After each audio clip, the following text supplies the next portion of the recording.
Hi, everybody.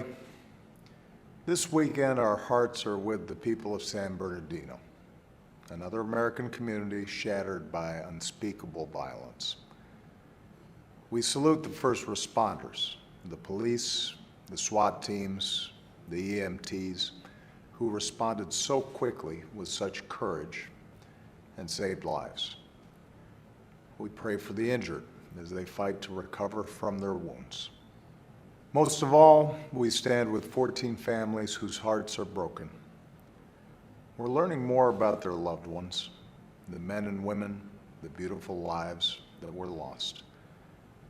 They were doing what so many of us do this time of year, enjoying the holidays, celebrating with each other, rejoicing in the bonds of friendship and community that bind us together as Americans. Their deaths are an absolute tragedy, not just for San Bernardino, but for our country. We're also learning more about the killers, and we're working to get a full picture of their motives, why they committed these revolting acts. It's important to let the investigators do their jobs. We need to know all the facts. And at my direction, federal law enforcement is helping in every way that they can. We're going to get to the bottom of this. It is entirely possible that these two attackers were radicalized to commit this act of terror. And if so, it would underscore a threat we've been focused on for years: the danger of people succumbing to violent extremist ideologies. We know that ISIL and other terrorist groups are actively encouraging people around the world and in our country to commit terrible acts of violence, oftentimes as lone wolf actors. And even as we work to prevent attacks, all of us, government, law enforcement, communities, faith leaders, need to work together to prevent people from falling victim to these hateful ideologies. More broadly, this tragedy reminds us of our obligation to do everything in our power together to keep our communities safe. We know that the killers in San Bernardino used military-style assault weapons, weapons of war, to kill as many people as they could.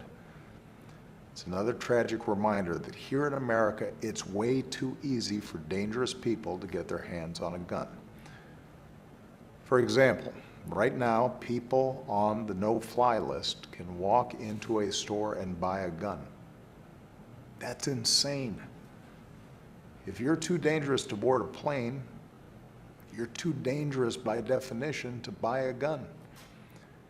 And so I'm calling on Congress to close this loophole now. We may not be able to prevent every tragedy, but at a bare minimum, we shouldn't be making it so easy for potential terrorists or criminals to get their hands on a gun that they could use against Americans. Today in San Bernardino, investigators are searching for answers. Across our country, law enforcement professionals are tireless. They're working around the clock, as always, to protect our communities.